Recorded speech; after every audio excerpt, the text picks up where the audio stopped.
Final bosses of the NES era tended to be pretty straightforward. You were the hero on a quest to vanquish a certain villain and save the day. However that exactly looked. Mario and Bowser, Link and Ganon, Mega Man and Dr. Wily, Simon Belmont and Dracula, Dragon Warrior and the Dragon Lord. These are all examples where the villain is laid out pretty much from the start of the game, and you aren't really surprised by the final battle, except maybe by how difficult it is in some of the cases. Final Fantasy was one of the first games that I played where the main antagonist wasn't neatly laid out. All you really know is that the elemental crystals have faded in power and the world is dying. Your band of heroes, the Warriors of Light, are the last hope to save the world. As I mentioned in one of my earlier Memory Unlocked videos, the first mission you had to undertake in Final Fantasy was rescuing Princess Sarah, who had been kidnapped by the Knight Garland. I had found it interesting that, unlike so many games where rescuing the princess was often the main goal or associated with the main goal of the game, that this was just the introductory quest. What I really didn't expect is that Garland would somehow be tied to the final boss of the game. While some bosses like Bowser in the first Super Mario Bros. Might be recurring, I hadn't experienced a game that brought back the first boss and made them the main villain. After Garland's defeat, he was sent back 2,000 years into the past by the 4 elemental fiends. While in the past, he sent the elemental fiends into the future to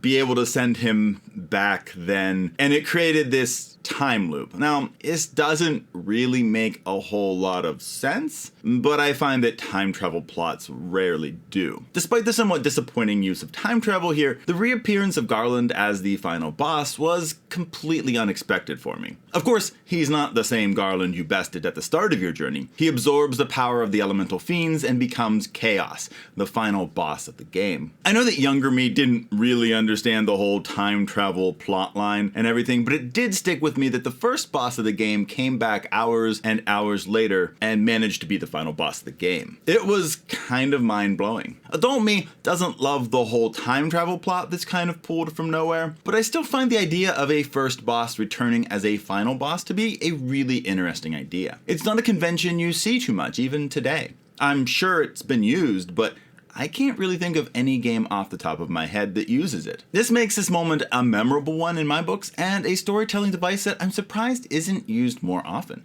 The idea of a boss somehow surviving your first encounter, but finding ways to get stronger and become the main antagonist seems like an idea that could get more developed, but strangely hasn't. The fact that Final Fantasy did this all the way back in 1987 is really surprising. Story wasn't a huge part of video games at that time, and to pull a twist like this in an age where story was just starting to develop is impressive. This unique story twist has stuck with me through the years. By today's standards, Final Fantasy's story isn't that strong, but for a game like this to have a twist that really hasn't been used by that many games over the years makes this a memorable moment. I don't know if this twist would hit as hard for people today since we're so used to stronger stories and games having various types of twists. However, I do know that this left an impression on me. This is the last Memory Unlocked that will focus on that first Final Fantasy. While I did feel like there were some pretty memorable moments in the game, there aren't quite as many here as there are in other games or even later games in the Final Fantasy series. With this final Final Fantasy memory being shared, did the revelation of Garland as the final boss stick with you if you've played the first Final Fantasy? Were there other moments from the game that you have fond memories of that I didn't mention? Let me know in the comments and we'll continue the discussion there. That's all for this video though. I'll see you next time.